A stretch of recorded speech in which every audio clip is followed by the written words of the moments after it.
Most honorable and renowned faculty of the day, Dr. Ram Chadda, Dr. Samir Ruparel, Dr. Shreel Koirala, and Dr. Avyay Rege, and all our distinguished delegates who have logged in to this very interesting bounce back webinar series that we conceptualize to do on a regular basis.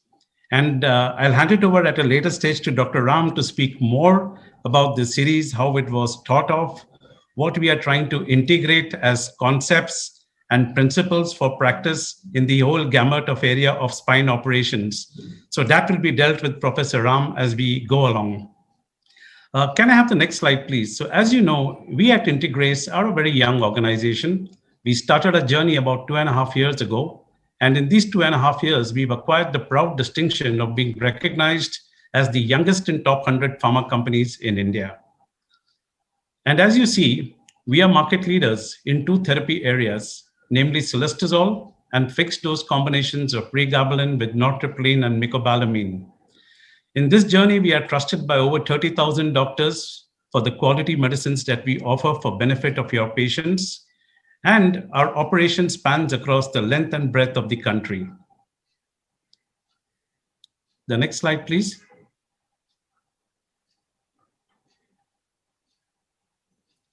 So we are driven by our values of innovate, impact, and inspire. And driven by these values, we created high-level scientific platforms for dissemination of latest in the field. And some of our most marquee properties are the best of orthopedic techniques, which we have very successfully completed about a month back. So we do this in collaboration with the Ortho Trauma Association of US. And Professor Ram Chadda is one of the most vital faculty members, the program director. He's been involved in this boot series right from its conceptualization. Apart from the Boot International Convention, we also do the local Boot Web Academy, which is more of a national and regional program in India. And we have a very comprehensive scientific app called WeConnect Health, which gives you all the latest updates in the field of orthopedics. Also a provision to teleconsult your patients in these times, and professional networking with your colleagues. Very happy to share with you that Young Integrace has been certified as a great place to work in recognition of the value-added services that we provide for our medical practitioners and the experience that we provide to our employees. Well, this is just the stimulus for us to inspire us to keep raising our bar as we go along to deliver value to the medical fraternity for improved outcomes. And we are committed to that. And for that, we strive to create world-class scientific platforms, of which this Bounce Back series is a very integral part of. And we are very thankful to Dr. Ram Chadda to take the initiative and start the series. So, sir, I hand it over to you to take us through what this program is all about and how do we go about. Now, just to introduce Dr. Ram Chadda, well, he's a very, very renowned persona in our country, one of the finest exponents you will ever see in the art and science of spine surgery. And I really believe he needs no introduction. And sir, it's a great honor for us to have your valuable presence in this entire Bounce Back series. So Professor Ram Chadda is the consultant spine surgeon at Lilavati Jaslok and Global Hospitals in Mumbai, ex-professor and head orthopedics at the KJ Somaya Hospital, ex-senior visiting consultant Saifi Wokat Fortis Guru Nanak Raheja Apollo in Mumbai. Dr. Ram Chadda has been the past president of Association of Spine Surgeons of India, Bombay Orthopedic Society, Bombay Spine Society, also Chief National Delegate APSS and Council Member APOA. He is the pioneer of MyCOS and used endoscopic spine surgery for the very first time in India way back in 1998. He has got numerous awards to his credit, the most prominent ones being J.P. Modi Gold Medal, Neurotrauma, Spine Instrumentation Fellowship, Münster, Neustadt, Germany, Barrows Neurological Institute Fellowship, Phoenix, Arizona, US, Nucleoplasty, Freiburg, Germany, Scoliosis, St. Louis, USA, and Minimally Invasive Spine Surgery, Seoul in Korea. So, sir, it's a great honor for us to have your presence this evening. And I now hand it over to you to take us through the proceedings of Bounce Back series and also introduce the faculty members. Thank you very much, sir. Thank you very much, Mr. Anil Fernandez. We are indeed most privileged to be part of this Bounce Back series, which has been conceived by the impact and the innovation of Integris. The inspiration is something that we share in common. And as I look at it, our group is not only going to inspire, but is going to originally intrigue, inform, then inspire everyone who's attending, finally to make them iconic in the way that they practice spine surgery.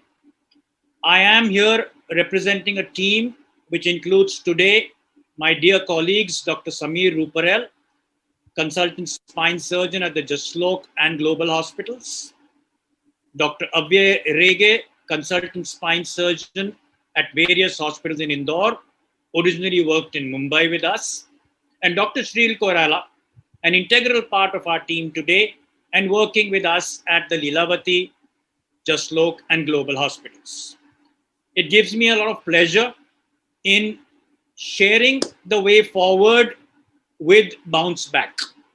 It's conceptualized as 4 separate fortnightly programs. Today we cover mainly non-surgical care of the low back. 2 weeks hence, it will be decision making and when to do surgery. Further 2 weeks down the line, it will be how to handle failed back surgery, not just the patient, but the unhappy family as well.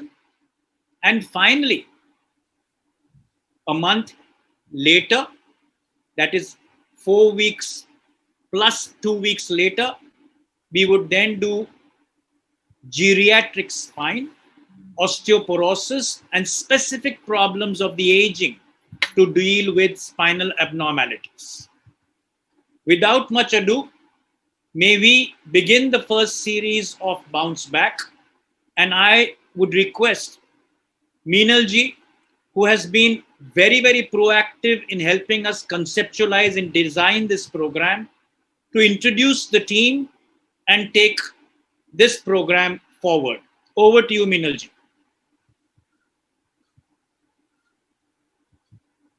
Thank you, sir. It is my great privilege to introduce the faculty today. So, on behalf of Science Integra and Integrace Ortho, of course, who are the sponsors, I welcome the entire orthopedic fraternity today who are watching this Bounce Back series, the first topic today that we are going to take, as Dr. Ram Chadda has already briefed. And I have the privilege of introducing Dr. Sameer Ruparel, who is a consultant spine surgeon in Jaslok Hospital and Glen Eagles Hospital, Mumbai. Dr. Sameer has several fellowships to his credit. He's the fellowship of Association of Spine Surgeon of India, Mumbai, fellowship of Australian Institute of Musculoskeletal Research, Melbourne, fellowship in minimally invasive spine surgery, Japan. So welcome, Dr. Sameer Ruparel. I also welcome Dr. Shreel Koirala. Dr. Shreel is a fellow spine surgeon at Lilavati, Jaslok and Global Hospitals, Mumbai. Dr. Shreel has been an ex-senior resident in Department of Orthopedics at Maharishi Valmiki Hospital, Delhi. Dr. Shreel has several degrees to his credit and special interest in deformity correction, revision spine surgery, minimally invasive spine surgery, and has done training on many topics from Australia. He is a member of Association of Spine Surgeons of India, SICOT, and ASAMI, India. So welcome, Dr. Shreel Koirala. Last but not the least, I'm very happy to welcome Dr. Abhay Rege. Dr. Abhay is a consultant spine surgeon in Indore. He has done fellowship in spine surgery at Lilavati, Jaslok and Global Hospitals, Mumbai. He also has a certification in ATLS, that is Advanced Trauma Life Support. He has won a gold medal in oral paper presentation at IMECON 2017 and has special interest in deformity correction revision spine surgery, and minimally invasive spine surgery. So thank you so much, and I welcome all the entire faculty of Bounce Back. And I now request Dr. Ram Chadda and Dr. Sameer Ruparel to kindly start the proceedings of the webinar. Thank you, ma'am. I welcome Dr. Sameer Ruparel, who would set the ball rolling. Whatever questions each one of you have among the attendees, it's my humble request on behalf of the team that you put it in the chat box, and we would address them as we go through. And if those which are not addressed in the entire presentation set, in the final question and answer session, we would be happy to address that. Dr. Sameer Ruparel, may I please welcome you to make your first presentation. Yes, sir. Sir, is my screen visible and I'm audible? Yes, Yes, perfect. sir. Yes, sir. Yeah. A very good evening to everyone. I would like to thank Integra's Orthopedics as well as Ram sir for giving me this opportunity to set the ball rolling for the conservative management in low back pain and to understand the gravity of the problem and the possible solutions while we are dealing with this. So let's start with some common cases that we see in our clinic.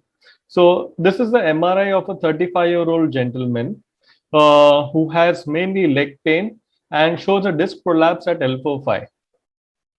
And this is another patient who is a 54-year-old lady and complains of only low back pain and no leg pain. And the X-ray shows a listhesis at L45. These are the various different kind of patients that we see in our clinics day to day with different age groups, people having different symptoms and different pathologies. We don't know. We are very much, what will be the management of these patients? Will it be surgical or it may be non-surgical? What are the questions that run into our mind? How do I treat this patient conservatively? And can treating conservatively improve the patient or can do more harm? Is surgery really required? Is there some alternative treatment that could help the patient? And what precautions should I advise the patient and so on? To understand the problem, low back pain is extremely common. It is the second most common cause of absence from work after common cold. What is the actual prevalence? It has a 60 to 90% of lifetime incidence, and a whopping 100 billion per year is a cost in US which is spent in treating low back pain. The peak is in the 40s with an annual incidence of 5%. Now, is it really worrisome being so common? Let me tell you, 90% of these low back pains, they resolve in about 6 to 12 weeks of time, out of which 40 to 80%, more than half of it, they resolve in about 1 week. Even if a patient complains of a radicular leg pain, that is sciatica, these also clear in 75% of the patients without any intervention in 1 to 6 months of time. But the most important part is that out of these, 70 to 90% may recur. And the patient comes with a desire for a permanent solution in mind. So there is a single symptom, which is the spectrum of low back pain, and there are multiple problems associated with it. Though back pain is so common, it is an enigma. It is extremely difficult to find its source. The source may be of spinal origin, or it may be non-spinal origin, that is the spinal masqueraders, like the hip joint or the SI joint, which may also cause low back pain or radiating pain sometimes. And it is very necessary to diagnose them. There are multiple pathologies which affect the spine. There may be a trauma, tumor, infection, simple slip disc, degenerative spondylolisthesis, and whatnot. Which of these require immediate attention? There is varied symptomatology. A patient may just come with an axial back pain. They may be mechanical in nature. They may be non-mechanical in nature. Patient may have radicular pain, paresthesias, etc.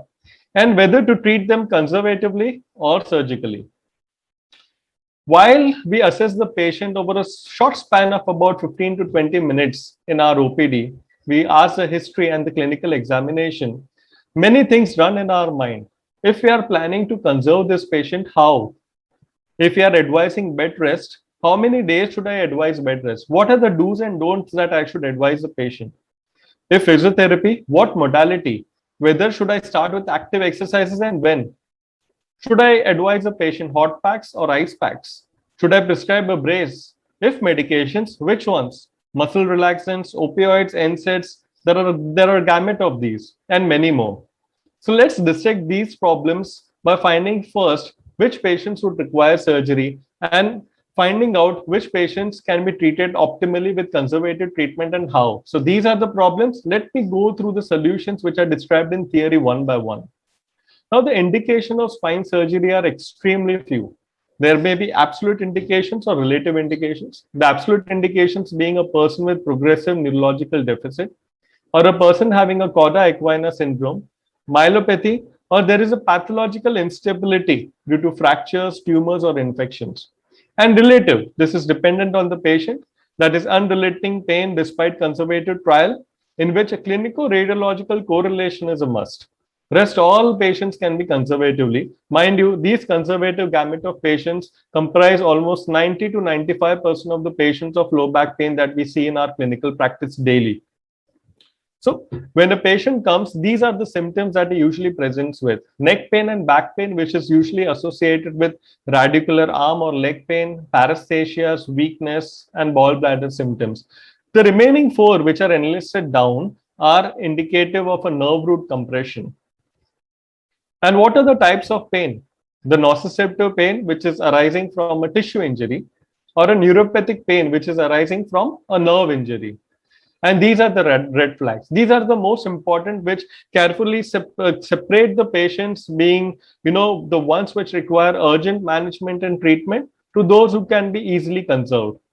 Those patients which have pain for more than 1 month, those patients having rest pain, history of cancer, fever, weight loss, anorexia, those patients having night pains, or having history of trauma or a gallbladder incontinence, or those which fall in the spectrum of cauda equina syndrome or infection. These are the red flag signs, and these patients should be immediately investigated and treated.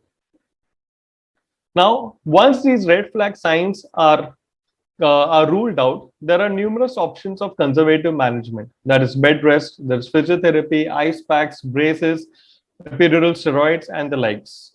Now, what about rest? Now, the optimum time of rest is debated in the literature, and it ranges from 2 days to 6 weeks. This is a huge spectrum of time. But the recent recommendations are usually about maximum of 3 days, provided the patient does not have any pathological instability. In fact, longer duration of rest has been found to be detrimental to the patient's general health. Now, coming to medications. These are a group of medications with acetaminophen, that is a paracetamol being the safest. Then comes the NSAIDs, muscle relaxants, tramadol, antidepressants, and membrane stabilizers. Now, acetaminophen or paracetamol is usually considered the first line agent, in which the recommended doses maximum up to 4 grams per day can be given. And they have a favorable gastrointestinal safety profile over NSAIDs, and there may be hepatotoxicity on chronic administration. Now, coming to NSAIDs, these are most frequently used, but they have a gamut of side effects too, maybe affecting the GI tract, the kidneys, or the cardiovascular system. But NSAIDs may be helpful in treating acute low back pain, but not necessarily radicular pain or chronic low back pain. And COX-2 inhibitors are considered to be as effective as non-selective NSAIDs, and they have a better safety profile. Coming to muscle relaxants, now these act through the CNS through depression of the neuronal transmission. They are effective only for a short duration on acute low back pain, and they may cause sedation and drowsiness. Tramadol. This is a non-scheduled opioid. It is one of the most potent analgesics which has been available and has numerous side effects ranging from dependence, addiction, nausea, vomiting, sedation. They are effective in nociceptive pain, the ones that are caused due to tissue injury, and possibly also in neuropathic pain. Now, coming to antidepressants, these are useful in the neuropathic kind of a pain, and they cause side effects, dry mouth, and constipation. Duloxetine, as well as nortriptyline, are one of those which can be given safely in these patients. And the membrane stabilizers, those are the anti-epileptics like gabapentin and pregabalin. The doses vary from 100 to 3,600 and 50 to 600 milligram for pregabalin respectively. And they also have side effects like dizziness, ataxia, and the likes. So, to put short, there are 2 types of pains. There is a neuropathic pain, in which membrane stabilizers, anti-epileptics take the first role. And there is a nociceptive pain in which a short dose of muscle relaxants, NSAIDs, and the tramadol may help. So acetaminophen is usually the first line drug. NSAIDs and muscle relaxants are useful in acute pain. Tramadol may be used in chronic nociceptive pain, and pregabalin, gabapentin, and duloxetine in neuropathic pain. Now coming to physiotherapy. The pain relieving treatments, there has been evidence that ultrasound and TENS is useful in treating acute low back pain. And exercise programs like aerobic exercises, stretching, core conditioning, they also have a prominent role in treating chronic low back pains and the associated symptoms along with it. Lifestyle changes are extremely important, like postural modification, workstation modification, healthy lifestyle. And these have recently gone for a toss since most of us are working from home in this COVID-19 times. Brace support is usually advised for a short duration of time, and they are also advised in unstable pathologies. When they are advised for a longer period of time, they may cause atrophy of the paraspinal muscles and dependence on them. Similarly, topical therapy, cold therapy is useful in acute conditions, and hot therapy is useful in chronic conditions. Blocks. Now, interventional pain blocks are a combination of local anesthetics and steroids. They have the advantage of delivering higher concentrations of medication at the site of pathology, causing less systemic symptoms.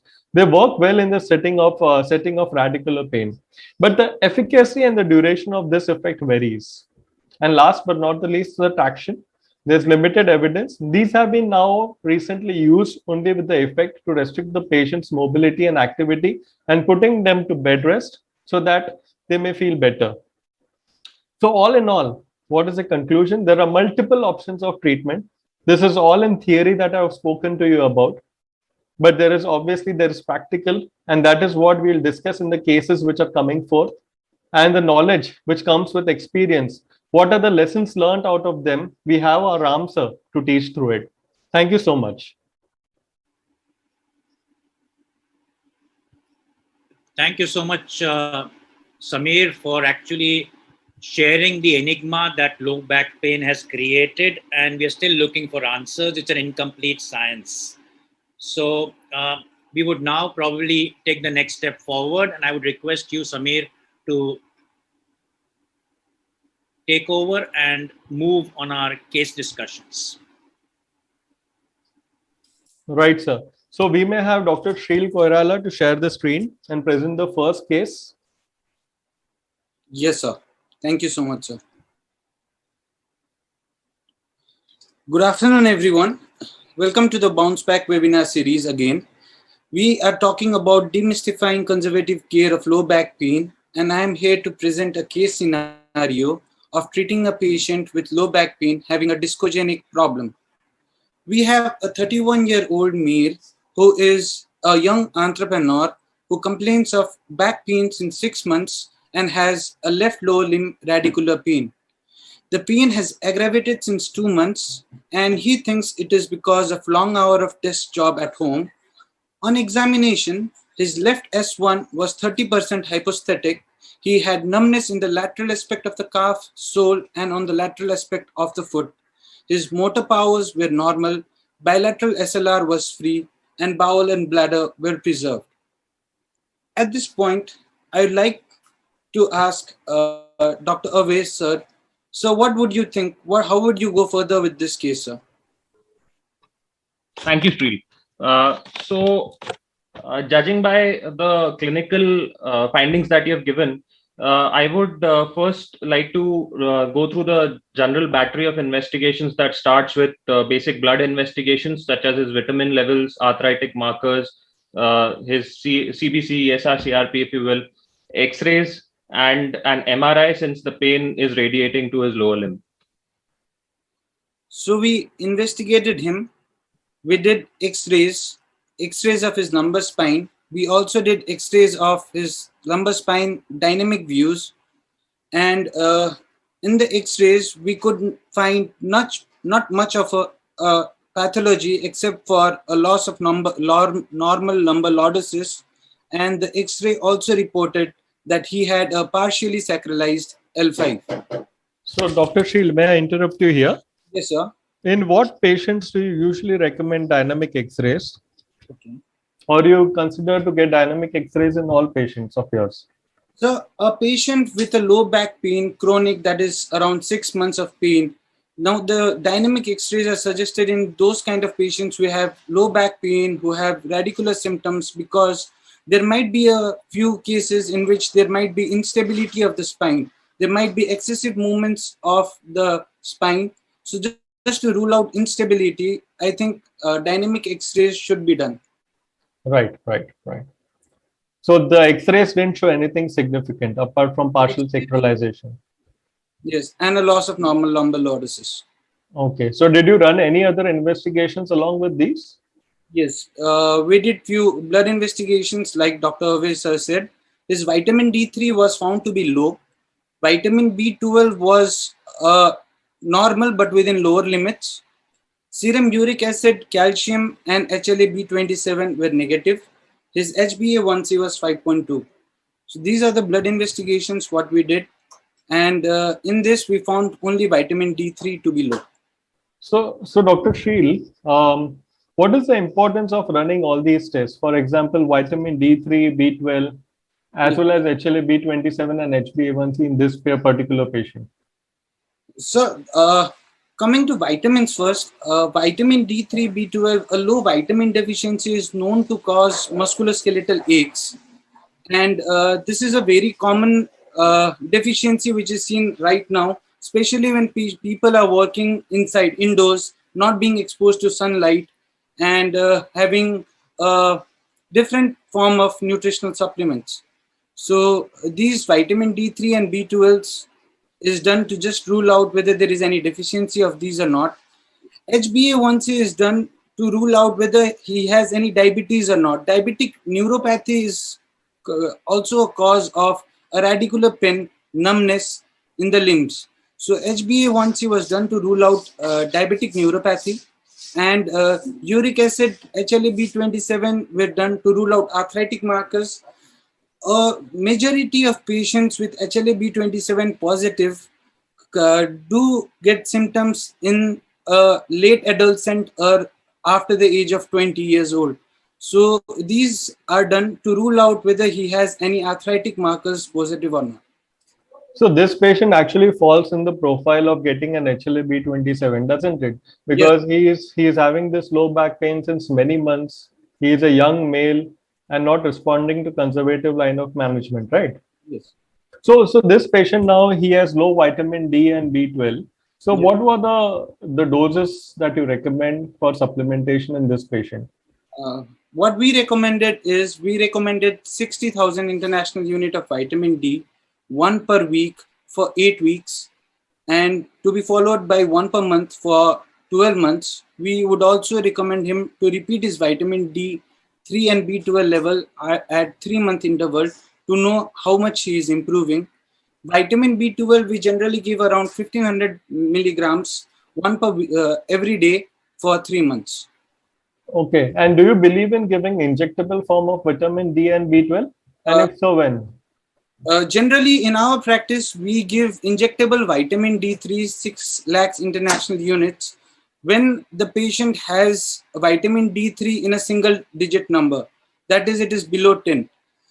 We try to avoid giving injection vitamin D3 in a patient who has a double digit vitamin D3 values to prevent hypervitaminosis D. Right. So basically, vitamin D, if it increases beyond a certain level, it may cause toxicity.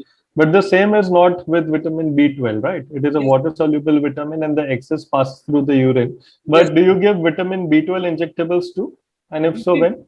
We give vitamin B12 injectables if the levels are below 150 or 100, and that we give 1 every week for 3 weeks initially, and then we start following the patient with oral dose of vitamin B12. Sir. Right. So are X-rays and blood investigations sufficient, or you would like to get any more investigations? So since you have found one of the reasons that he may be having this muscle aches with vitamin D being low, vitamin B12 being low normal. Would you directly go for an MRI, or you will hold on with the basic investigations as of now? So at this point of time, he is a 31-year-old male who complains of radicular symptoms since 6 months, which has aggravated since 2 months. and it has hampered his daily day-to-day activities of doing his work, normal routine work. So yes, we would think of getting an MRI done to see what is the cause of a radicular pain he has and the low back pain, a long-standing low back pain, sir. Right. So we may ask Ram sir, when does he prefer to get an MRI done when the patient comes to him? Well, as I look at it, an MRI is, in my opinion, a pre-operative investigation. An MRI is also an investigation which we do when diagnosis is suspect, which means if I'm suspecting something more than meets the eye, like an infection or a malignancy, I would do an MRI to be a diagnostic tool. But otherwise, it's usually a pre-operative investigation. However, today, when we counsel patients, there are some very high demand patients and there are some low demand patients. High demand patients are those who are very keen to know.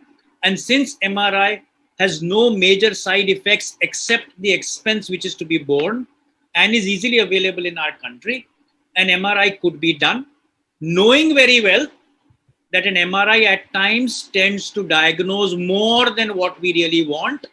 And those annular tears and those disc bulges can start working on the mind of the patient. So we have to counsel patients and then take a call. This gentleman, where I see that there is a radicular symptom with early radiculopathy, sensory in nature, I would probably, after a counseling, commit and allow an MRI to be done, telling the patient that we would try to look for a cause which is disabling you physically and mentally today. So I would probably not shy away in offering this patient an MRI. Right, sir. So, Dr. Sheel, did we get an MRI done? Yes, we did get an MRI done, sir.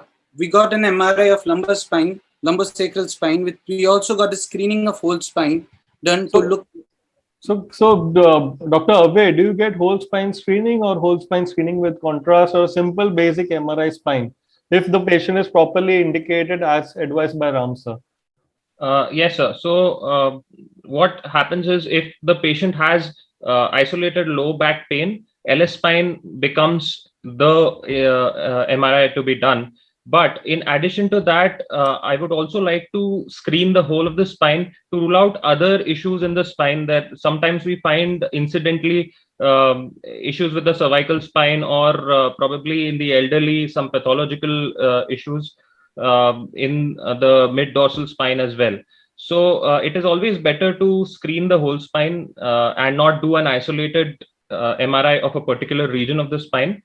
However, contrast is something that I would do only if I were suspecting something like an infection or a tumor or some kind of a soft tissue pathology. And I still keep it open. I would rather have the radiologist decide when he or she does the MRI, whether they want to inject contrast or not, based on what they see during the MRI. If they feel that they might find something which would need a contrast study, then I would allow that from the outset itself. Right. So, Dr. Sheel, we got the MRI done then? Yes. So, what did it show? The MRI was done. The MRI showed a L5S1 disc, paracentral and foraminal disc, which was indenting the left L5 and S1 nerve root. Right. These are the MRI pictures. So what were the symptoms of the patient and what does the MRI show? Do you think there is a clinico-radiological match? Yes, so there was a radiological match in the symptoms and the MRI. The patient had a left side S1 30% hypoesthesia than right. So, and yes, the MRI did show a left S1 nerve root compression. Right. So you mean to say that if there's a pathology on alpha S1, then it may cause disturbances in the S1 nerve root, right? Yes. So Dr. Abhay, are there any conditions in which probably the exiting nerve root will get, so there's a patient probably having an alpha S1 disc prolapse, but he is having, instead of S1, he is having alpha EHL weakness. Right. Can you justify this? Does this happen commonly in our clinical scenario? I'm sorry, I did not get the question properly. I'm sorry. Could you, sir, please repeat the question? So, as Dr. Sheel mentioned, there's an issue over here at alpha S1. Yeah. and which is causing irritation or compression of the S1 nerve root. Yeah. And as we see that the patient also has S1 hypoesthesia. Right. But is it the possibility that the patient might be having a pathology at alpha S1 level, but the nerve root which is affected is the exiting nerve root rather than the traversing nerve root? Do you see that commonly? Sir, although it is not a very common thing, it is quite common to see extraforaminal discs which may be compressing the exiting root, and that is how the patient may present with symptoms like these. Right. So basically, foraminal. So if there's an extraforaminal slip disc, yeah, then it may cause compression of the exiting nerve root rather than the traversing nerve root. Yes. Right. So over here, it is a traversing nerve root, that is S1, which is being compressed. Yes. Okay. So what did you do, Dr. Sheel? So yes, that is my question. So with a MRI having a left-sided L5S1 disc and the present blood picture scenario, what should be the next line of treatment? Should we advise him for conservative management? Should we go for a selective nerve root block, or should we advise him surgery at this moment? So Dr. Abhay, this patient is sitting in front of you. Yeah. What would you advise the patient? First of all, I would explain to the patient, I would counsel the patient thoroughly about all three options available to him. The first option being conservative treatment, the second being selective nerve root block, as Dr. Shreel has mentioned, and the third being surgery. At this juncture, since the patient does not have a significant neurological deficit, which does not have a very high chance of worsening, provided he takes all the precautions that are told to him, I would prefer to go with conservative management myself. But at the same time, I would give the patient the options of the other two as well. If the patient is a very high demand, physically high demand patient and needs to get back on his feet, if he's a sportsman who needs to get back to work quickly, to his fitness quickly, to participate in tournaments or things like that, then I would, agree with him if he, wants the surgery, he buys the surgery. But in this case, I would first go with conservative treatment. And if the pain is not receding at all, then I would also consider a selective nerve root block. Right. So you would go for a conservative treatment at this point of time. Yes. But you will also discuss surgery with the patient? Like I said, sir, if the patient demands surgery, if the patient himself desires surgery, or if he is of a demand, if he has a lifestyle which demands surgery, then I would probably give him the option. And if he agrees, then might go ahead with it. But that is something that would be the last thing in my mind. So Ram sir, so with this patient, if Dr. Abhay is planning to give a conservative line of management, he is probably hoping that there are good chances that the patient might come back without a surgery and he will get better. So what is the actual prevalence, or in clinical experience, your clinical experience, that these patients get better with conservative treatment alone? I'll be very frank, there's an almost 70 to 80% improvement of these patients within 6 to 12 weeks. They may not resolve completely, but they do settle down. And it's just those 20 to 30% who keep lingering on. Another 10% would further improve in the next 3 to 6 months. And it's just about a residue of 15 to 20% who may then either have a second precipitating episode or have worsening of neurology, who may probably buy the surgery. So as I look at it, I never sell the surgery to these patients. I let them buy it at an opportunity when things are really not settling down. So I go with these three verticals: conservative without an injection being the first, conservative with the selective nerve root being second, and surgery last. So I would totally agree with what has been discussed till now and probably prefer conservative management. I don't know what happened to the patient, Shreel. You can share it with us. What did you do? So we managed him conservatively. We explained him, we counseled him regarding all three modes of treatment. But then conservative trial was started. We supplemented his vitamin D3 and B12. We gave him pregabalin 75 mg at night for 14 days with an analgesic cover. We gave him a 5 days course of diclofenac and tramadol, but then we shifted the diclofenac and tramadol to a plain paracetamol after 5 days, and the patient was on a tramadol SOS after that. We did give him a lumbosacral belt, and we asked him to change his lifestyle. Now, lifestyle modifications, we told him to avoid sitting in low levels, use a high chair or a bar chair, to avoid sitting in a soft couch, to avoid bending forwards, avoid jerky modes of transport like a two-wheeler or a three-wheeler with a bad suspension. And we also advised him to avoid lifting heavy weights. However, all the time, the patient was explained about the red flag signs, and he was also told to contact immediately if any of the red flag signs appear. And those red flag signs were progressive loss of neurological power, loss of bowel and bladder control, numbness or hypostasia around the perianal or perineal area, and instability on walking. So, Dr. Abhay, how many times, I mean, the red flag signs are explained, but how commonly do you see patients, who are having a prolapsed disc and they later turn out to have the red flag signs? Or how commonly does cauda equina syndrome is you see in your practice? So more often than not, if the patients follow all the advice that is given to them, the lifestyle modifications that Shreel just mentioned, if they follow all those and take care of themselves, then it is extremely rare for them to go into the category of patients who fall into red flag signs. However, it has been seen, but it is extremely rare. It is not that common if they follow all the instructions that are given to them, which most of them do.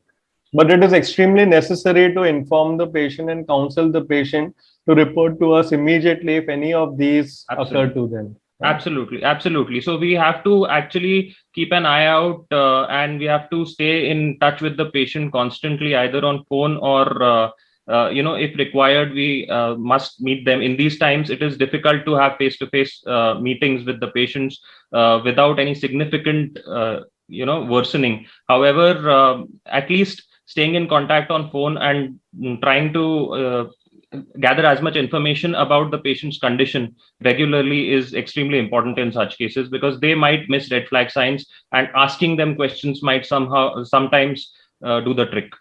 Right. So, Dr. Shreel, so the conservative trial was initiated, and what happened to the patient later on? Yes, sir. So the conservative trial was initiated. The patient was in touch with us on a telephonic basis, on a teleconsultation for long. And then the patient came to us after 4 months with the same thing. He was symptomatically the same, sir. He had 30% hypostasia and right. He had no motor deficit. His bilateral SLR was free. His back pain was on a reducing trend, and the radicular pain was also on a reducing trend. But his complaints, he was not happy with the progress of the disease, and he had also brought a fresh MRI with him, which showed now that the disc bulge has in fact increased and is now compressing the left S1 nerve root. Right.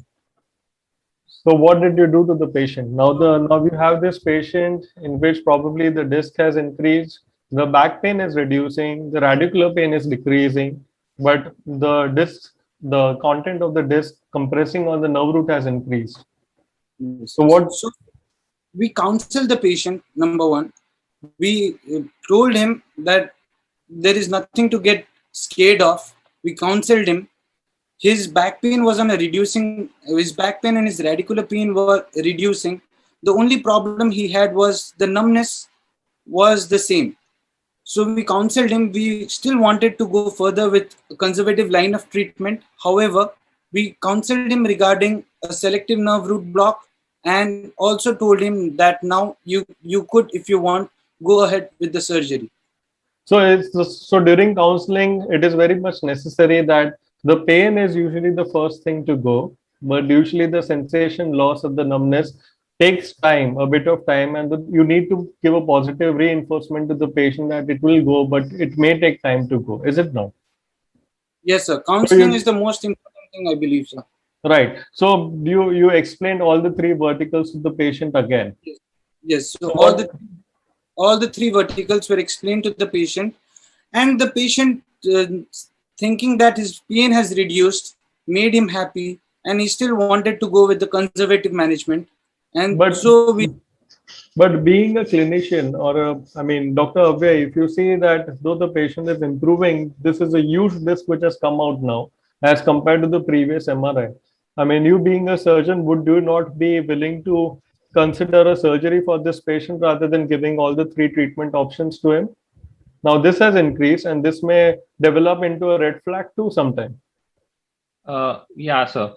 See, basically, sir, when anybody of my age who has just got into spine surgery sees an MRI like this, they start licking their lips. However, it is extremely important to assess how this radiological picture is affecting the patient clinically. If the patient is improving clinically, then it would be best to hold on and let the patient continue with the conservative management. We have 4 months evidence that he has benefited with conservative management, and we expect this progression to go ahead. However, when we see such a disc, it does put in our minds that we might like to operate. However, this patient is improving, and it would be best to give a further conservative trial to this patient to continue. And we, although he will have to follow all the red flag signs as he was, all the precautions as he was following, keep all the red flag signs in mind still, because the disc is still there. So he will have to be precautious, but at the same time, this is the stage where I would not advise surgery. Okay, so basically, the opinion, Dr. Shields and Dr. Awe's opinion is that you would lay all three options to the patient, and at this point also you will let the patient buy the surgery rather than you telling the patient that you undergo the surgery. Is it not? Yes. So Yes, sir. we may ask Ram sir to take the final call on this patient. Now this patient is at 4 months now. The disc has increased, though the back pain and leg pain has come down. Hypoesthesia is the same. Sir, what was your call on this? See, I have always followed this dictum all my life that I treat the man and not the scan, and especially in the lower back. So if my man is feeling better, I hold on. If, however, my man is feeling worse, then I would probably move towards surgery. Here, yes, the evidence is getting him closer to surgery as far as I can see it. But as I've mentioned, and both my colleagues have mentioned earlier, I would let him buy the operation. I have right now, at this stage, I think we've probably tapered him off the pregabalin, tapered him off anything else, and we've hardly kept him on any medication. So if with that he's carrying on, I would hold on. But yes, I would tell him that you're probably closer to surgery than you were earlier, but we'll wait, and you may still shrink a little bit and be better. If you worsen, well, you have the option of going in for surgery. So as I say, I always tell a patient, we can always move up to surgery, but you can never come down from surgery to non-surgical. So Right. I would wait with that option for some time. But yes, I would counsel. Right. So very important, treat the man, not the scan. But sir, one more question. Now this has become really difficult as we have seen that all the analgesics, the tramadol, the NSAIDs, the muscle relaxants, they are mainly used for a short duration of time. So this patient, what are the medications that you would prefer to allay his pain? Now it has been already 4 months and we are now putting him into conservative treatment more. So when the patient sees a prescription, he wants the medications to be given. So what are the medications and what counseling would you advise at this point of time, sir? Okay, one, I have already put him on vitamin D because he was low. I would still continue to use high dose paracetamol because it does not have any long-term repercussions. I would intermittently use pregabalin. I would be very skeptical using anything which challenges the kidney, like the non-steroidal anti-inflammatories. So I am very clear about that. And I wait and watch. I would sort of go slow. Right, sir. So only one, the paracetamol is the only thing that is probably allowed, and it should be given for long-term use on SOS basis with intermittent therapy of pregabalin that is required. So Dr. Sheel, did you put the patient on these medications, or you have a different line of treatment No, here? sir, the same line of treatment as advised by Dr. Ramchadda sir was followed. Tramadol was kept on an SOS basis. Patient was told to have paracetamol 650 mg if the pain is there. If the pain increases, he could have switched to a paracetamol 1000 mg on an SOS basis. And if there is excruciating pain, we had told him to take tramadol on an SOS basis. So we managed him like that. And we explained him all the red flag signs again. And he again prompted for conservative management. He was eager for conservative management. Right. And those days, due to COVID also, patient would not prefer to come to the hospital and opted more for conservative line of treatment. Right. So the conservative line of treatment was initiated. At 6 months of follow-up, we got a telephonic call from the patient saying that he was on an excruciating pain, but there were still no red flag signs. The patient was able to walk in and around his house using a belt. And we kept the patient on tramadol SOS basis and on high dose paracetamol for 5 days. And the patient visited us at 8 months follow-up in the OPD. At 8 months, the numbness and radicular pain had decreased. His left S1 was now 20% hypostasia than right. There was no motor deficit. And his vitamin D3 had now improved. It was low normal, but it came to a normal limit. His vitamin B12 had also improved. And this was his MRI images at the end of 8 months. Now the MRI also shows here that there has been a exclusion of a disc component at L5S1 level. Maybe this might cause a slight decrease in the numbness of the pain after 8 months. What do you think, sir? Right, but don't you think the extruded disc looks much more bad as compared to a contained disc? The whole fragment which is floating in the spine and compressing on the nerve root? Definitely, sir. But the patient, like Ram sir said, treat the man, not the scan. The patient had no numbness or radicular pain. The patient's numbness has decreased. There's no radicular pain. The back pain has decreased, and the patient is smiling in the OPD. Right. So this is basically a case in which a repeated MRI showed a progressive deterioration of the scans. Probably the disc increased, then it got extruded, but at the other end, the patient was progressively improving. So at this point of time, maybe the patient was really happy. Yes. Great. Definitely. So the patient now was dead sure that he would stick on to the conservative line of management, and the whole set of treatment management was started again. We did keep him on vitamin D3 and B12 supplements as they were low normal, and we followed him for the next 12 months. On the next 12th month of follow-up, his radicular pain was significantly decreased. There was no low back pain at all. S1 hypostasia was now 10% than right. His vitamin D3 levels had come up, B12 was up, and MRI showed that in relation to the older MRI, there was a minimal reduction of the excluded disc component, and the patient was happy. Right. So this was a patient who was conservatively treatment and the outcome was really good. Yes, although his MRI showed in between a different scenario. Right. So thank you, Dr. Sheel. We may take up the next case with Dr. Avay now. Thank you, sir. Sir, Ram sir, any other points that you would like to highlight in this patient and the case? Any learning points or tips? Avay, you can load your slides. Till that time, I'll just make my comment. Basically, surgery in this situation happens when either the patience of the surgeon or the patience of the patient gives way.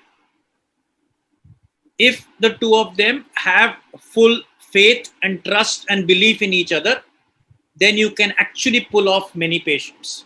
Somewhere, if one of the two gives way, you may end up with surgery. Well, I'm not saying surgery gives bad results. It gives fantastic results in these patients as well. But yes, we are looking at, can non-surgical option be tried? And as I say, we look at all these patients as our own family members, our own siblings. we should give them the non-surgical option first. So that's all that I have to say. Over to you, Abhay. Thank you, sir. Thank you, Samir sir, for making it such an interactive session. And Shreel, thank you for such a splendid case. I have a case which is very similar to that of Shreel. So I will start by asking Shreel. This is something to ponder upon. I'll set the cat amongst the pigeons in the beginning itself. This is an MRI of a patient. What comes to your mind first when you look at this MRI, Shreel? So this patient has a L3-L4, most probably a L3-L4 disc which has prolapsed on the left side. But I also see that there is an instability. There might be an instability at the lowest mobile segment. I would like to investigate him, sir. Yeah, very correctly spotted. So looking at this MRI, again, it's an extruded disc fragment which is inferiorly migrated. And again, as I said, most spine surgeons would start licking their lips when they see this MRI and, would love to operate upon this patient. However, let's look at how this progressed. So this was a 51-year-old middle-aged gentleman who had a sedentary lifestyle. He walked into, or rather limped into our OPD with low back pain radiating to his left lower limb for around 8 weeks with a VAS score of around 6. His pain aggravated on prolonged sitting. However, his leg pain was more than his back pain. He did not have any sphincter issues. And most importantly, there was no motor or sensory deficit. His neurology was intact. Also, both his straight leg raises were free. So now, looking at this clinical picture, Samir sir, what comes to your mind? What are the things that you would look for after looking at this, just the clinical picture? So I think there's a L3-4 inferiorly migrated disc that is probably causing the symptoms to this patient. But I would also be skeptical in seeing whether the L5-S1 listhesis, which is also prevalent in the lower lumbar spine. I'm not very sure. We need to clinically dissect and find out which is probably the cause of the symptoms.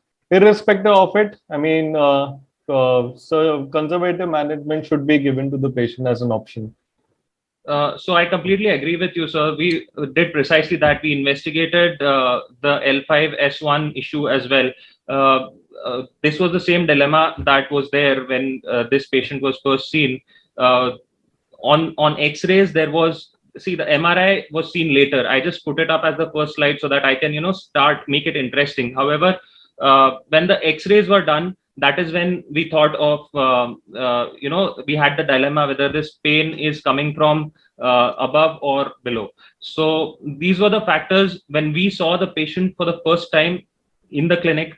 These were the factors that we thought of. Does the patient have pain? Yes, of course. That is the reason that he has come to us. Is it back pain? Is it leg pain? Is it both? Is there any motor deficit? Is there sensory deficit? Are his sphincters affected? Is there any claudication? And are his activities of daily living affected? And most importantly, what does the patient desire? So in this case, there was pain. It was leg pain as well as back pain. As I mentioned, the leg pain was more than his back pain. There wasn't any motor deficit, no sensory deficit, no sphincter affection. He wasn't claudicant. It wasn't affecting his daily activities of living significantly. And what the patient desires is something which is individual to every patient. So that is an either or. So you basically ruled out all the red flag signs first. Yes, all the red flag signs in the first visit itself without the investigations. The investigations would give us a further idea of in which direction we are heading. So then we investigated this patient. All his blood investigations, as Shreel discussed, were done, and all of them came out to be more or less normal. So we went ahead with X-rays. Now, this is where the dilemma arose. We saw the X-ray, and that is when we found that there is also an instability at L5-S1, and there is a reduced disc space at 3-4. At this point, I would like to bring in Ram sir and take his opinion about how he would, at this point, try to decide whether it is 3-4 or it is 5-S1 or it is both. Well, as I look at it, you've said that his SLR is free, and if it's 3-4, then 3-4 should also cause some element of thigh pain, above knee pain, not necessarily below knee pain. So there would be some symptoms which would be slightly higher, or maybe anterior shin of the tibia to a certain extent. So that needs to be kept in mind. Plus, these large extruded discs, either they cause agonizing symptoms or they are asymptomatic. In your case, they're probably not very symptomatic. So Yes. I would actually bat this patient for some time. I would wait, and I'm extremely hopeful that the disc part may settle, and then I'll take a decision about his instability. His instability has been there for a long time, and it's not something that he hasn't lived with. It's probably the leg pain which has brought him, the back pain he's lived with. So I'm going a little slow. I'm not very aggressive, as long as that he's not neurologically affected. Okay. So, sir, in the history, I did not mention it because I did not want to disclose it at the outset, but he did have anterior thigh pain, and that is where, so we headed in that direction. Now, we did an MRI, which was done in December 2020 when the patient came to us. This is what the MRI showed us. Like the first slide, there was a disc on the left side at L3-4. However, also L5-S1 shows that there isn't any significant compression there. So our direction headed towards L3-4 treatment. So now we needed to decide what we want to do next. So Shreel, can you give me an idea of how you are going to go ahead with this? Would you like to conserve? Would you like to offer the patient surgery, or would you like to give a conservative trial for some time and then probably think of surgery if required? The patient does not have a motor or a neurological deficit, and I would still go ahead with a conservative line of treatment. However, I would explain the patient that the pros and cons of conservative line of management, and that it might get converted into surgical line of management if his symptoms does not subside. Yeah. So basically, the patient should be willing to wait for the time, as Ramsar said, for a few weeks to probably a few months. The patient has to be willing to wait for his symptoms to subside, right? Yes. All right. So we did the same thing. We decided to go ahead with a conservative route of management, and these were the options available to us. These are the options that are generally thought of when we think of conserving a lower back issue. Bed rest and traction have been discussed in this webinar itself. Bed rest and traction, all they do is they help the patient rest and tide through the time through which the natural history of a disc prolapse completes. A traction more or less keeps the patient in bed. Medications, yes, as discussed earlier, again, we used NSAIDs. Muscle relaxants were an option. Pregabalin, gabapentin were used. However, as discussed earlier, NSAIDs have been found to be more effective as compared to muscle relaxants. So NSAIDs along with pregabalin and gabapentin were used in this case. Physical therapy like local heat, shortwave diathermy, TENS will again make the patient more comfortable through the journey of the natural history of the disc. Epidural steroid injections are the second step in a treatment of such an issue. The second step, because it is, after all, invasion, it is an injection, and we like to keep it on the back burner as long as possible. A lumbosacral corset or a belt was given to this patient. Why was it given? Because one, in any patient with a disc prolapse, what a lumbosacral corset does, it keeps reminding the patient to be careful, to continue with his precautions that have been told to him, and the lifestyle changes. In addition, in this case specifically, we have seen that he also has an additional instability lower down. So this would also help stabilize that to a certain extent, and probably reduce his pain that bit. Ancillary treatments such as acupressure and acupuncture haven't been proven to have any therapeutic utility. Lifestyle changes, like mentioned earlier, were also told to the patient, such as preventing bending forward, lifting heavy weights, twisting movements, jerky modes of transport, and so on. So this is what we did. We gave the patient medicines, we gave him a belt, we told him what precautions to take, and we prayed that the disc does not cause a worsening in his neurology. Remember, his neurology was completely intact, and we were hoping that that would continue.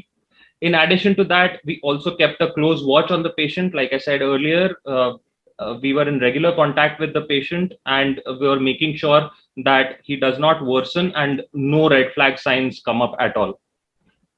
So the patient walks into our OPD 2 weeks later, says that he has absolutely no relief in symptoms with the medications and the belt that we have given him. He says that the pain is the same as it was 2 weeks earlier. His neurology was preserved. There was absolutely no new deficit, but the patient was extremely unhappy. At this point, Samir sir, how would you counsel the patient, and what would be your further course of action? So it has been just 2 weeks of conservative treatment as of now, right? Yeah.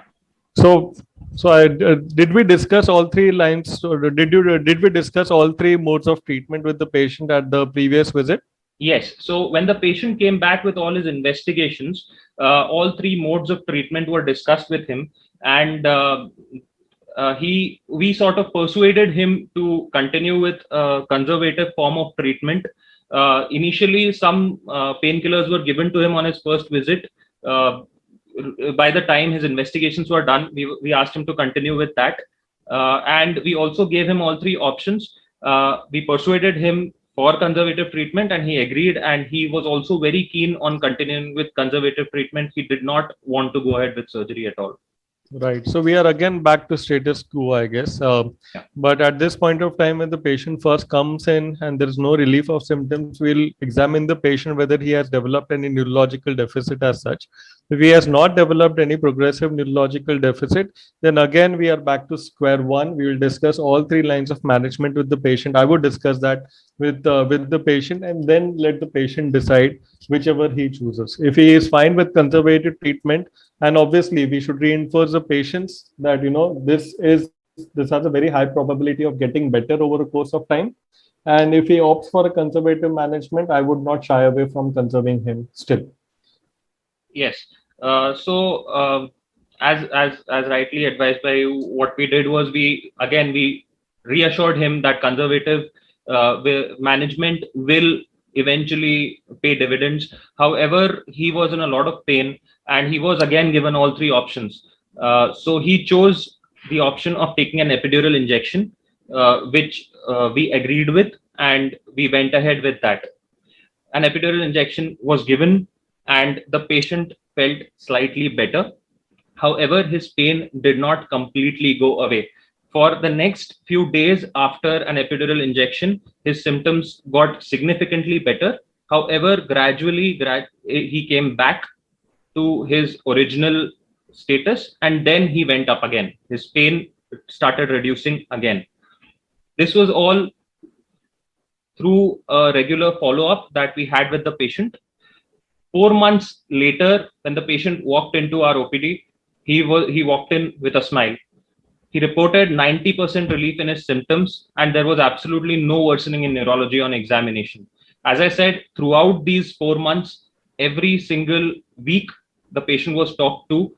We also met the patient sometimes and examined him regularly. We knew that he isn't worsening neurologically. He was taking care of all precautions, and none of the red flag signs arose. Right.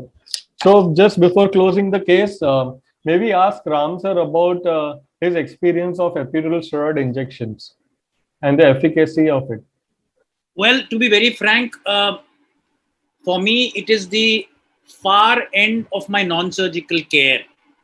And the only thing that it does is that it reduces the pain and makes the journey, non-surgical journey, more comfortable. It does not alter the natural history of the disease.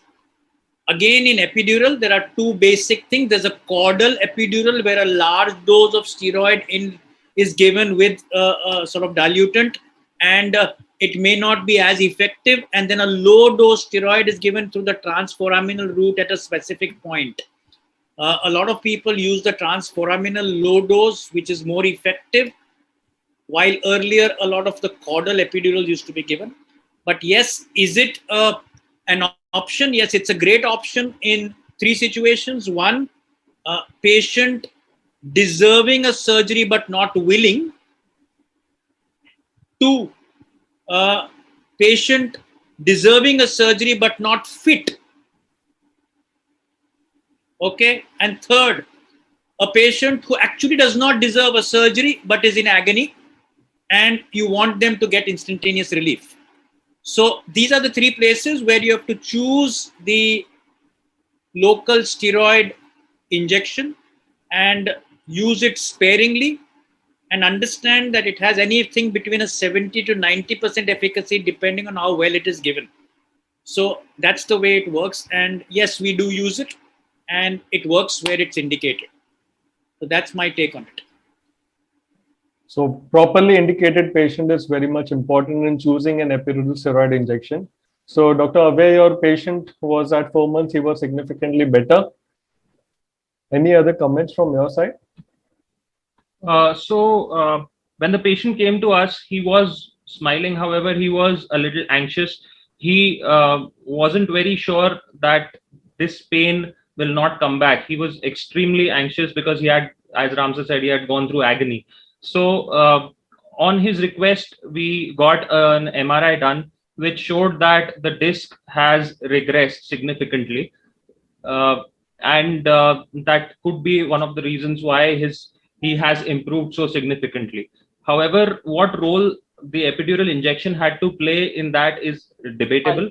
And in fact, I was planning to put that question to Ram sir and ask him how an epidural injection can help in such a situation. Right. So we had two cases. We discussed two cases. The first case in which probably there was a mismatch. The patient was getting better and the disc was increasing. In this patient, the disc regressed and the patient also got better. So now let's go on to the last part of the discussion, where we'll invite Ram sir for his talk, and we'll see what the experience says and what are the lessons learned over the years in treating these patients conservatively.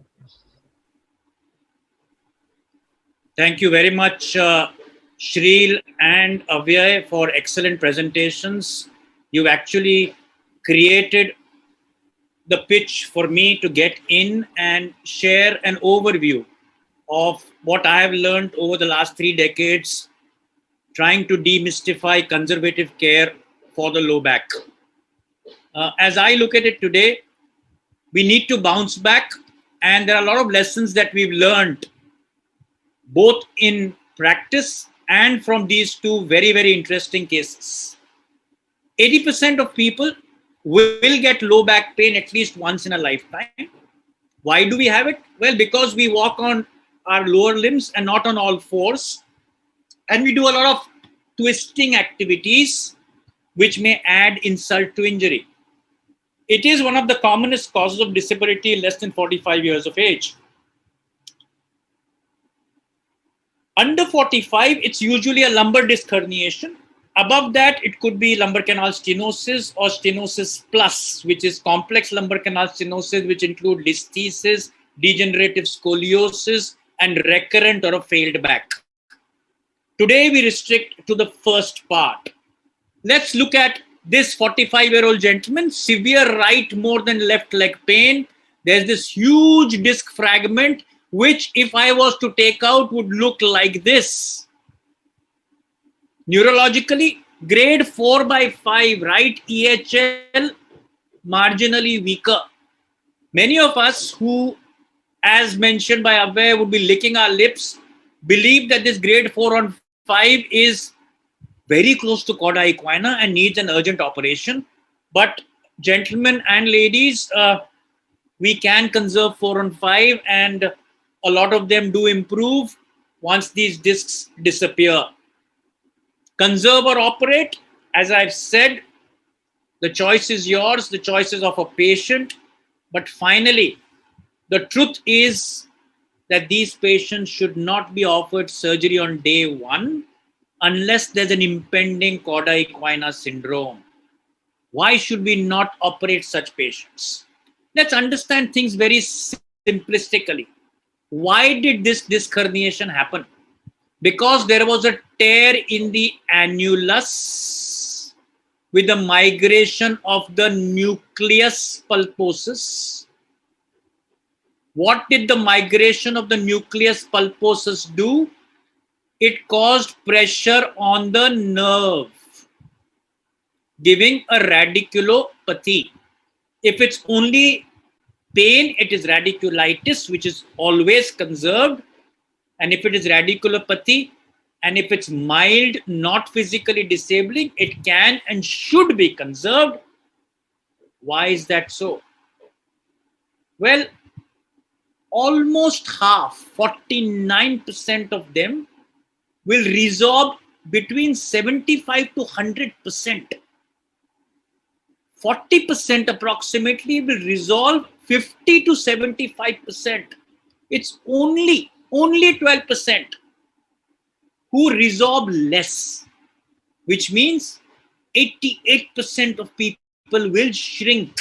And this is a study which has been done over a long period of time.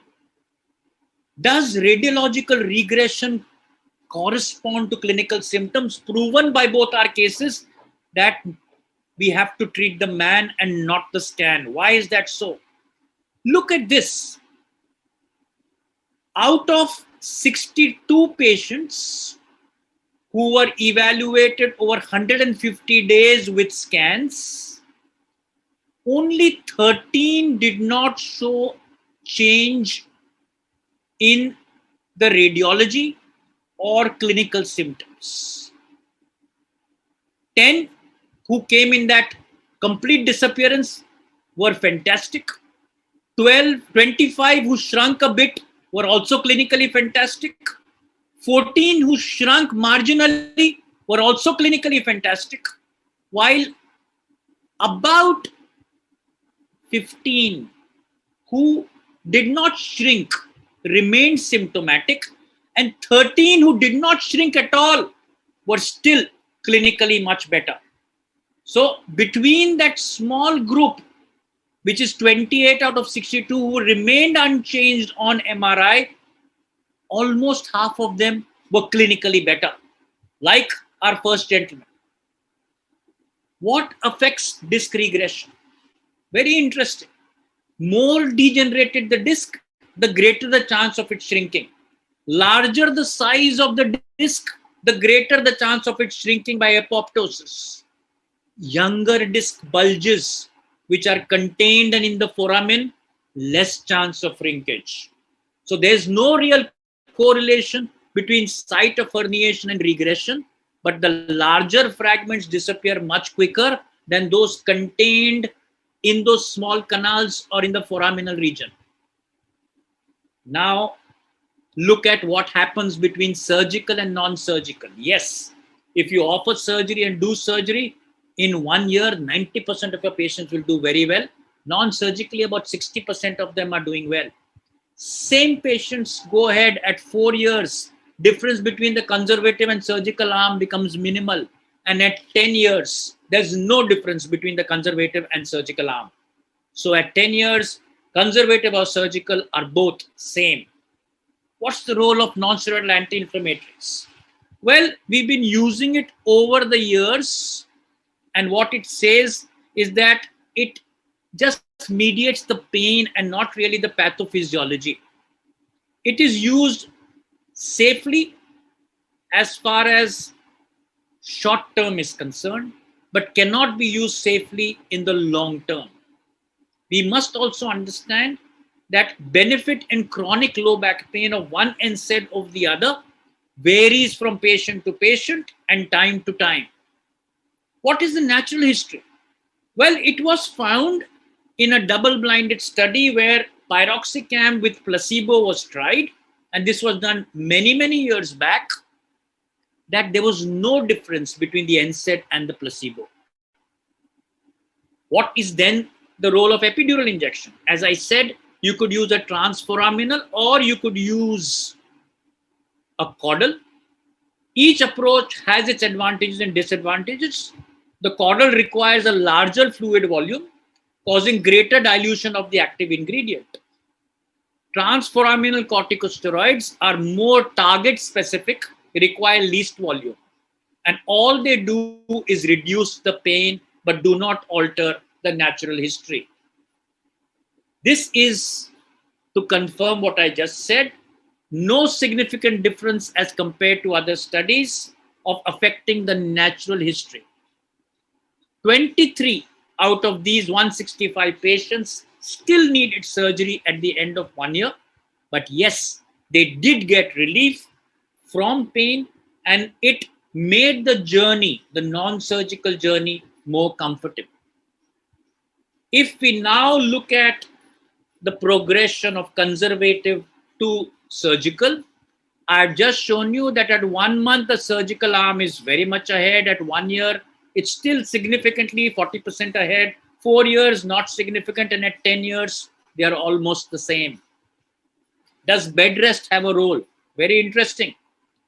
2 days of bed rest for acute low back pain has been demonstrated to be as effective as 7 days and resulted in less time lost from work. Please understand, prolonged bed rest can affect physiology of the patient, can make things difficult, can cause abnormal illness behavior, and it can cause chronicity and can affect physical and mental health. Hence, we do not recommend more than 2 days in an acute setting. Traction, very interesting. Only limited quality evidence for studies with sample sizes which are small and there is a risk bias. Traction alone or in combination has little or no impact on pain intensity, functional status, and global improvement and return to function.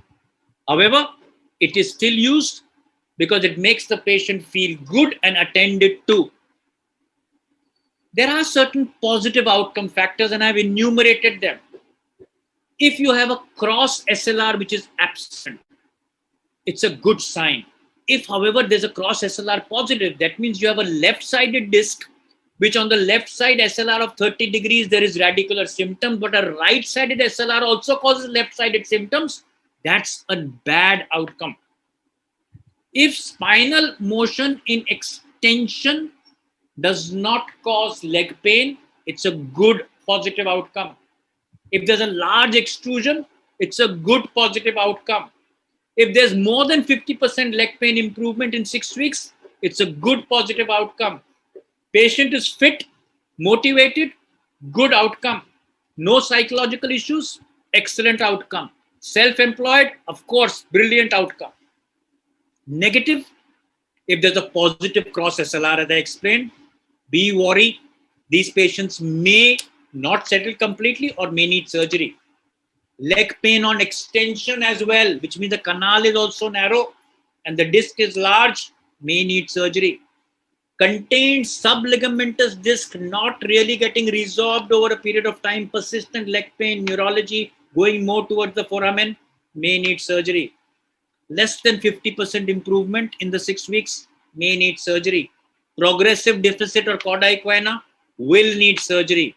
Psychological issues, workman compensation, unmotivated patient, don't operate, but be very, very wary that these patients may not recover even without surgery.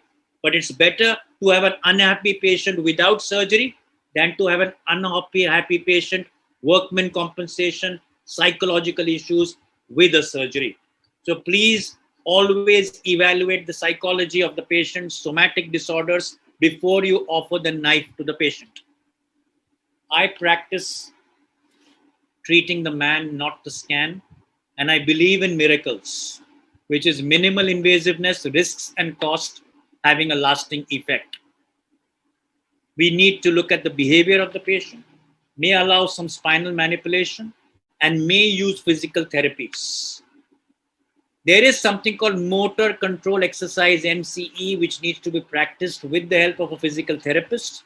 You do it not in the acute painful phase, but once the pain starts diminishing, and you build up the antagonist and the agonist group of muscles to support the back and to prevent pain from worsening. All sorts of exercises are being thought of and being practiced for the same. What's new? Chemonucleolysis, which was thrown out because chymopapine had huge side effects, is coming back with ethanol gel being injected. Artemisinin is now a new drug causing nerve regeneration in animal studies. A monoclonal antibody like denosumab, which we use for osteoporosis, called tanezumab, is now being used and is under trial for reducing pain and disability in disc herniations. PRP is being used for disc injury. Stem cell is looking very, very possibly impressive and very happy as far as use in the future. Back school is something which has been there for more than 50 years approximately, but is now coming back with a vengeance. And finally, it's change in the attitude where we believe that non-surgical care should be given a chance, which is very, very important. Back school concept was started in 1969. Causes functional recovery, reduction of symptoms, increases tissue repair, decreases fear of movement or kinesiophobia, and prevents recurrence. There are various types of education and skill acquired facilities which are taught through physical exercise. Two sets of patients, high intensity and low intensity groups. Primary prevention, patients who had leg pain but no real back pain, or those who have suffered multiple times. These are secondary. Most patients with these pains have some sort of a link between their symptoms and the anatomy and what they see on the MRI or images. Very few of them would be benefited if they have purely psychosomatic causes. They are taught everything, includes how to lift, sit, stand, etc. And they are taught breathing, stretching, all the posterior limb muscles, anterior hip muscles, and kinesthetics are practiced. Having said that, I come to the end of my non-surgical care, understanding very well that whether it's a contained or a non-contained disc, non-surgical in the first episode, if it's contained, have a physiatrist and think of minimal invasive options if the patient is in agony and buys the surgery. Do not sell it to the patient. Non-contained discs, non-surgical primarily, extruded, minimal access decompression if persistent leg pain and neurology. So without neurology, I don't offer surgery. However, please remember these red flags which we've mentioned may need certain modifications, and you have to have a lower threshold to intervene if patients are older than 50. Duration is going on for more than 4 weeks. If there's neurological deficit and paralysis, if there are other comorbidities, immunosuppression, cancer, IV drug abuse, steroids, severe osteoporosis, and injury which has precipitated this, unexplained fever, loss of weight. So there is something else more than meets the eye. Finally, most disc herniations will resolve spontaneously. Large migrated discs resolve better. Majority of patients will improve in 1 to 3 months. Only operate if there is a cauda equina syndrome, profound deficit, or unrelenting pain. Ladies and gentlemen, tread cautiously into spine. Things are changing as we talk. What is state of the art today will be history tomorrow and obsolete the day after. Do what works best in your hands rather than be market driven or techno savvy. Thank you very, very much for a patient hearing. And I would now hand over to my dear friend Samir to sum it all up and share what literature has to say to support what we have discussed with people today. Thank you so much, sir. Thank you again for clearing all the doubts with regards to conservative management of the patients. We have seen the theory, we have done our practicals by discussing our cases, we have seen the large experience of Ram sir and what needs to be practiced. And I will just brush up through the review of literature with regards to the conservative care of low back pain. Most of these have been echoed in the previous lecture by Ram sir. And this is again a case example. This one thing which I wanted to stress about, which we commonly see in our clinic, which is a young gentleman with only low back pain, and the MRI does not show any neural compression, but there is a degenerative disc disease with minor bulges here and there. And the most common question that the patient asks us, how significant is this disc And what will this disc cause? Will this disc cause any significant symptoms in future? So this was a study which was done by Boden et al. And it showed that 30% of asymptomatic individuals had a major finding on MRI scans. Even worse, those patients with 60 years above, they were these asymptomatic findings were universally present. This was another study on annular tears and disc herniation. Stadnik et al. Concluded that 81% of the disc bulges in MRI were of asymptomatic volunteers. So basically, disc bulges do not have a significant outcome. Well, the other question that comes is, can these MRI findings cause future problems? For this, we have this paper, the findings on the value of MRI of the lumbar spine to predict low back pain in asymptomatic subjects. And they concluded that individuals with longest duration of low back pain did not have the greatest degree of anatomical abnormality on the original scans.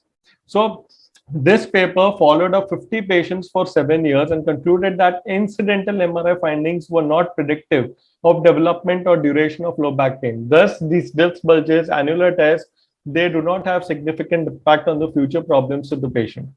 And this is true vice versa also. So Karaki et al. In this paper performed a prospective study of 200 asymptomatic subjects and performed MRI, out of which 51 developed low back pain and 84% of these had no new findings on prospective MRI.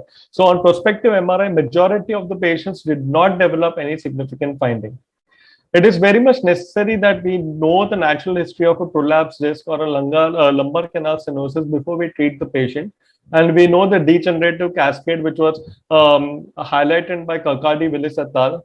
From the dysfunction phase to the instability and to the stabilization phase when the symptoms ultimately resolve. And this was another paper on the outcome on unoperated discogram positive low back pain patients, which found that 2/3 of the patients with these pain improve with conservative treatment. Similarly, this was a 17-year-old follow-up using MRI, and they concluded that early degenerative disease in adolescent patients with low back pain predicted the evolution of enhanced degeneration and herniation in adulthood. But the important part is that it was not associated with severe low back pain or increased frequency of spinal surgery. Now, coming to the etiology, what are the causes of these? So this was a prospective study again, and aging, high BMI, occupational lifting, sport activities, and lifting or pulling activities are more prone to develop intervertebral disc degeneration and herniation. This was this paper was awarded the 1995 Volvo Award, and it proved that it was a long-term study of monozygotic twins who found that there was 43% chances of familial aggregation, and also emphasized the role of multifactorial etiology. The natural history of lumbar canal stenosis. This was a 4-year prospective study of 32 patients in which symptoms almost remained same in 70% of the patients. 15% showed improvement and 15% worsened. But there was no proof of severe deterioration. This proves that the patient usually asks us that, if we conserve, will there be a progressive neurological deterioration? And this paper shows that there was no severe progressive neurological deterioration in any of those patients. Now coming to bed rest, many of these points have been already highlighted. 2 days to 6 weeks, but now there's high quality evidence to suggest that only about 2 to 3 days for bed rest for acute low back pain is more than sufficient. Braces, this was a study which again showed there is limited use of using lumbar belt. This was a Cochrane database study, again showing that this encompassed almost 15,000 people, and it failed to show sufficient evidence to support the use of lumbar brace for treating low back pain. Physical therapy, more than conventional physical therapy, this paper highlighted the use of interdisciplinary rehabilitation, focusing on cognitive and behavioral alterations as well to allay the fear avoidance pain cycle. And this has been recently practiced in the back schools. Adjunctive modalities, stents has been found useful in the immediate short-term pain reduction. NSAIDs, we have brushed up all these things. All the NSAIDs, opioids, as well as muscle relaxants, they have limited role in chronic low back pain, but they are only used for short duration of time in treating acute low back pain.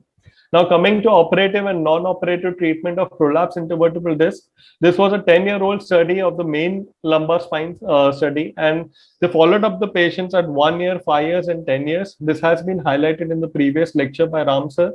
And at 10 years, the work and disability status were same in both the groups. This was another long-term study of 10 years in which the operative and the conservative arm of patients showed similar outcomes at the end of 10 years. Though initially, at the end of 1 year, 66% of the operative patients showed good results. Similarly, these are the same findings which have been echoed for non-operative treatment of lumbar canal stenosis also at 4 years as well as 10 years. So conclusion, surgical results are superior at short term. Significant proportion of conservatively treated patients do well in long term without significant neurological deterioration. Decision for surgery should be based on severity of symptoms rather than radiological factors like spinal canal dimensions. Thank you. Thank you very much, Samir, for excellent summation and a summary of the literature, which actually supports the way most of us think. There are a few questions which we need to answer. There's one question coming from Dr. Anil Hazare. He wants to know whether epidural steroid cures backache. I'll take this question because we have already mentioned and in our presentation and in the discussion that it buys time, and there are two types of epidurals, caudal or transforaminal, and it reduces the pain when it is given in contiguity to the neural elements. There's another question which is from Dr. Avinash Agarwal, Raigad, Chhattisgarh. Does vitamin B12 help in low back pain? What are the conservative options for radiculopathy and tingling numbness? I would ask Shreel to respond to this. Vitamin B12, sir, is the deficiency of vitamin B12 do cause numbness and nerve-related neuropathies. So it is important to supplement vitamin B12 in a vitamin B12 deficient patients. And coming to the second question, that is the management, the medical management of radiculopathy, right, sir? Yes, radiculopathy and tingling numbness. What would you do? Radiculopathy, tingling numbness. If a patient comes with radiculopathy, pregabalins, gabapentins are the sort of medications which we generally prescribe to our patients. Patient with diabetic neuropathy do respond with a low dose of duloxetine 20 mg. So these are the medications I believe work best on radiculopathies. Thank you very much, Shreel. A question for Avyay. Dynamic lateral X-rays should be taken when we see listhesis or on a routine basis. This is from Sitarama Rao, Mangalore, Karnataka. Yeah. So this is a dilemma that most of us face. Actually, it is dynamic X-rays are to be taken definitely when we are suspecting an instability, which we find on examination. When we palpate, we make the patient bend forwards and backwards. If there is pain, then that is an indication that there might be some kind of instability. If the patient has had some kind of a minor trauma in the past, it might lead to a lysis, which may indicate towards instability. Also, when the patient has more back pain as compared to leg pain, that is when you suspect instability. In our practice, as a rule, we almost get every patient to do dynamic X-rays. However, it is not necessary in absolutely every single patient. Would you do it when the patient is in agonizing pain in an acute setting, or would you do it when the pain is a little less? Sir, I would do it in either scenario. However, a chronic pain over a long time indicates more towards a pain which has been induced by an instability rather than an acute pain. An acute pain indicates more towards an acute event, which is caused by probably a slip disc or a trauma. Question for you, Samir, from Dr. Anurag Anand, Kanpur. How do we treat a patient with chronic lumbago in osteoporosis? Although we are going to talk of osteoporosis in the last of these modules, but to answer Dr. Anurag Anand, I would want you to give an idea. How would you treat chronic lumbago with osteoporosis? So chronic lumbago and osteoporosis is pretty much correlated to each other. Patients with osteoporosis definitely have an element of low back pain, and these patients actually get better when we treat osteoporosis. So in these patients, all those patients in whom, especially ladies who are more than 65 years of age, or those having secondary factors which can lead to osteoporosis, like those having rheumatoid arthritis or those having a history of steroid intake or similar, some having chronic kidney disease or liver disease, those patients having secondary factors leading to osteoporosis, or those who are more than 65 years of age, I would like to run a DEXA scan for them. As well as I would like to run some basic blood tests, including B12, D3, calcium, creatinine, and PTH, which will give me an idea about the feasibility if I want to start on any particular anti-osteoporotic treatment. Once I have the DEXA scan in front of me, I would like to see the values. And if the T score is more than 2.5, which has been described by WHO as a recommended level to start with anti-osteoporotic treatment, based on the blood levels, I would like to start with those. Thank you very much. There's a question for Dr. Shreen. This is from Dr. Omkar Shinde in Mumbai. He wants to know, in a patient with PIVD with radiculopathy and preserved neurology, is it important to counsel that there is a chance of surgery on the first visit itself, as many patients are there to discuss for conservative management? Would you talk of surgery on day one, or would you talk only of conservative management? If a patient comes to me with a disc disease, disc pathology, and has a radiating pain, like we discussed in this case presentation, I would opt for a conservative management. But yes, I would explain the patient different modalities of treatment, because the conservative management could end up anywhere in the long run, and I could go back again and sort of bring surgery to it. So to mentally prep the patient, like the natural progress of the disease, yes, I would not offer him surgery, but I would counsel him regarding the chances of surgery. Dr. Shinde has another question attached to this, and you can take it again, Dr. Shreen.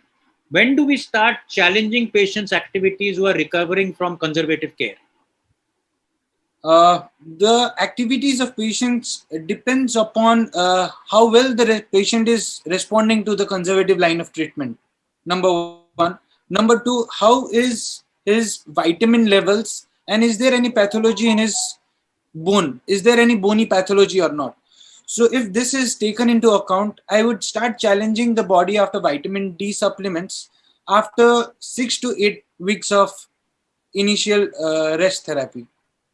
Okay. Dr. Avyay, how effective have you found pregabalin in your practice for low back pain with respect to quality of life? Low back pain, isolated low back pain is something that we normally don't give pregabalin for very enthusiastically. Basically the purpose of pregabalin or gabapentin is to treat radiating radicular pain. However, if there is radiating pain, gabapentin and pregabalin both are extremely effective medications given over a period of 2 weeks, which can be extended up to 6 weeks. But past 6 weeks, it becomes redundant and their effect does not last anymore. There's a question for you, Dr. Samir, from Dr. I.K. Mangnu, Jammu Kashmir. Does lumbar canal stenosis in the elderly need surgery if pain on walking for some distance is an issue? He's also asked another question which you must answer thereafter. How many epidural injections do you recommend, sir? And what are the intervals? So do you think LCS in the elderly, when would you break the claudication cycle, Samir? So basically, if the patient does not have any red flag signs, there's no neurological deficit, I would like to continue with the conservative line of management until and unless the patient's activities of daily living are getting affected. The patient innately feels that he wants to walk more. He feels that his social life is disrupted. At that point of time, I would probably put surgery on the table for the patient, but at the same time, I will let the patient buy the surgery rather than offering him surgery at the first go. Because we have seen in our literature review also, 70% of the patients, they usually are the same even after 10 years.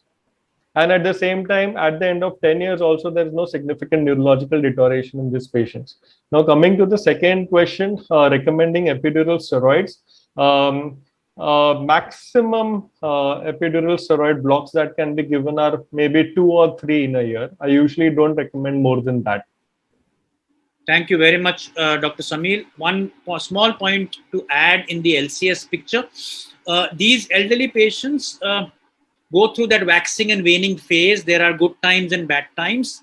But every time they come to you, please do not deny a direct question to find out their bladder and bowel issues. A lot of them in men blame it on the prostate, and ladies don't share it.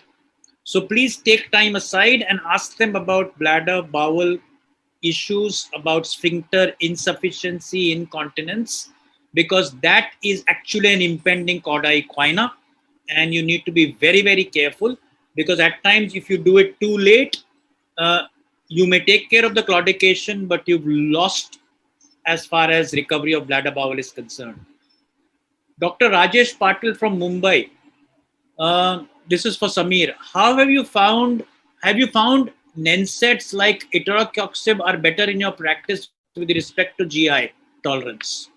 Yes, definitely. They have the similar efficacy as compared to the non-selective COX inhibitors, and they have a proven benefit in terms of GI symptoms as compared to the non-selective ones. Question for you, Avyay, from Dr. Vimal Dehradun. In low back pain, does muscle relaxant, should it be given? And is spasm a natural defense mechanism for the pain? And you're giving a medicine which is taking care of or fighting against the natural defense mechanism. So how do you justify use of a muscle spasm? Do you give it? I mean, do you give muscle relaxants or you don't? Yeah. So first of all, we need to rule out the involvement of pathology other than just a back spasm. A back spasm and a disc are completely different things. A back spasm is something which happens, yes, like rightly pointed out, it is a defense mechanism of the body. It is natural immobilization of the way of the body to naturally immobilize and reduce the pain. So muscle relaxants, although can be given, they aren't, like I mentioned in my presentation as well, they are not the medicine to be given. NSAIDs have shown better results than muscle relaxants for low back issues. So NSAIDs would be the way to go. And if you're absolutely sure that there is a back spasm with absolutely no radicular pain and neurological signs, then a muscle relaxant can be added. However, an NSAID would be the priority. There's another question from Dr. Wagnu from Jammu. Dr. Shreel, in low back pain, can we recommend back exercises if the patient has grade 1 listhesis? So I want you to look at it if the patient has a lytic listhesis in a young patient or has a degenerative listhesis in the elderly. So these are the two situations which you'll commonly see. So L5S1 lytic listhesis in young patient with back pain who has an extension click positive, or a degenerative L4-5 listhesis, which is an incidental finding in the elderly. What sort of exercises? So a back strengthening, a back muscle exercises on a lytic listhesis, I would not recommend on the initial visit, as it may give rise to more pain than relief to the patient. I would protect his back rather than asking him to do sort of exercises. But on a degenerative listhesis, we do recommend spinal extension exercises on a degenerative listhesis. Any inputs from you, Samir, on that question? So agree, Sarmon. We also work on the core strengthening exercises, which is also important in these patients. So thank you, friends. It's been an excellent set of questions that we've received, and we are in fact most privileged and honored that we have been given as a team an opportunity to share our experience, and we look forward to these fortnightly meetings. There's so much that we are learning from you, from the questions that you've asked, besides what we've learned from our patients. And when we actually listen to each other's presentations, there's so much that we revise and mentally visualize in front of ourselves. So we are very, very happy that Integrace has given us this option to share our experiences with each one of you. And I thank my entire team, Dr. Samir, Ruparel, Dr. Avyay Rege, and Dr. Sril Koirala, who have worked very hard and have actually probably in the question and answer session answered most of the queries that we face from our patients, from their attenders, the caregivers, and questions which are within us. So thank you very much, friends.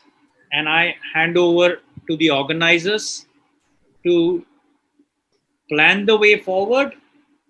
2 weeks hence, we'll probably meet more with surgical options and when to do which surgery. Thank you so much, guys. Over to you, Integrace, and Prashantji, all yours. Thank you, sir. Thank you so much. I think, I can with confidence say this on behalf of all the delegates today, that this, the first webinar of the Bounce Back webinar series, which we had today on demystifying conservative care of low back pain. I think this has been very, very enriching to all of us, in terms of very, very rich content and the case presentations which have been made. And in today's session, more than 360 delegates from all over the country have participated. So on behalf of all of them and on behalf of the Integrace team, I would like to thank you, sir. Thanks a lot, first of all, Dr. Ramchadda, sir, for being the anchor of this event. And also my heartfelt thank you to Dr. Samir Ruparel, Dr. Sril Koirala, and Dr. Avyay Rege for their very, very valuable contribution to this program.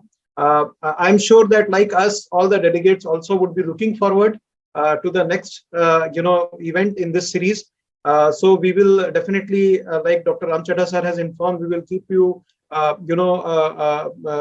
informed about the next series when this is happening. And we look forward to meet all of you in person, sir. So thank you so much. Have a nice evening. Thank you. Thanks all. Thank you. Good night.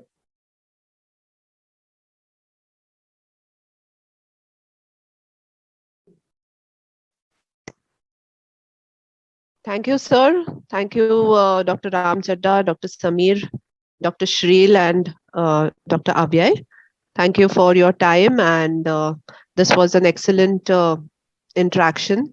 And we look forward to more such webinars of Bounce Back. Thank you so much, sir. Thanks, everyone, once again. Thank you so much. Thanks a lot. Thank you, everyone.